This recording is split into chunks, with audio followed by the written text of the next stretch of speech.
pane nyaya ndoda kutaura nezvayo nhasi nguva dzino masikati ano. Baba kali baba njoli munhu wana akangwara kumberema. Ndine nyaya inondirwadza inoti kana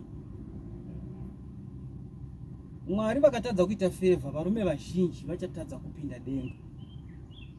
Kana dzisiri nyasha varume vazhinji vachatadza kupinda denga. Ndoda kuti mubatisise mashoko angu. Mukadzi anoroorwa anotevedzera zvinoda murume, anenge ava pasi pemutemo wemurume. Murume chero akamurova nempama, mukadzi anomuka mangwana makuseni achimupa mvura yekugeza, achimudwachira, achimuitira zvese. Asi nezuro mukadzi umwe chete akarohwa nembama. Nezuro mukadzi iye akarara achinowirwa nedoro, achinowirwa nefodya. Ane murume waanongoteera achikuti murume wangu. Murume uyu achimuitira zvese. Asi murume haasviki palevel rokutaridza kuti mukadzi wangu kutombofungawo kuti ndabva kudoro regai ndigeze mazino, ndabva kudoro regai ndirege kungopinda mumba ndichinwa doro, kana kuti nguva ino yekurara hazviiti kuti ndingoita chiro chii ndichinwa doro. Unoona vakadzi varume vanongobva kwavanobva nedoro ravo vachinwa doro vachingopinda mumagumbezi kurara, asi mukadzi anoramba achikuti murume wangu. 2, tine vakadzi vatinoona panyika panapa vanofamba nevana vasingakwanisi kufamba, vane zvirwere zvezvipusha zvekudonha, kana kuti mwana akangooma muviri akadai so uye asingagoni kana kufamba kana kudini. Pane lot of vakadzi vandinoona masingle mother ari kutambura nevana ivo vai vakasiyiwa nevarume.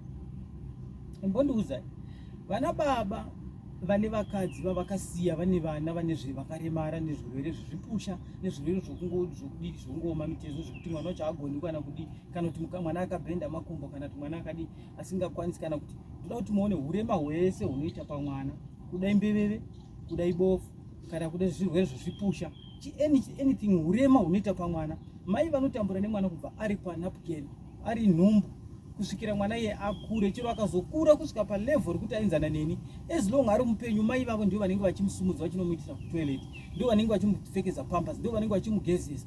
Mai vamwe chete ivavo.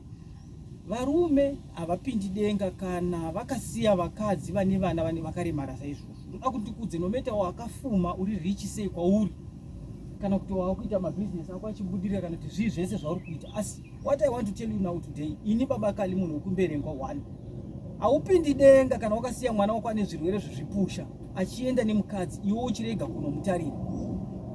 Mwana uyu ndewako. Pane vana vandiri kuona vakaremara, pane vana mapofu, kune vana zvirema vakaoma mitezo vari kungoiswa kutoilet namai, vari kupfekedzwa manapukeni namai. Mai vachishanda kumakicheni vachitambudzika kuti mwana awane kudya, achitambudzika kuti mwana atenge mapampasi, achitambudzika mwana achibuda masiripi. Mai vachishayiwa kuti kuenda sei kubasa, mwana vachingoramba vakangosingita mwana wako.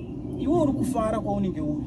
Ndoda kuti ndikuudzei vana baba, hamupindi denga, muchaita munyama usingaperi. Vana mai vamuri kusiya apa. Ndoda kukuudzai chokwadi varume. Ndinorwadziwa, pane munhu wandiri kutaura ndinotoziva ari kutambura nemwana, mwana iye hatauri, mwana akaoma mitezo. Mai vavo varikugara vakabereka mwana, mwana ari almost 13 years vanogara vakamubereka. Mwana iye hatauri hadii, mai vanomuisa bhotoro, mai vanomuendesa kutoilet, mai vanomugezesa apa vanoenda kubasa. Hamupindi denga, I want to tell you true. Varume, zvirai tsitsi vakadzi ava. Kana muchirara navo zivai kuti munovada. Chichabuda pakurara nemwana iye zviva kuti unochida. Hamupindi denga wakuma. Hamupindi denga, ndokuudzai.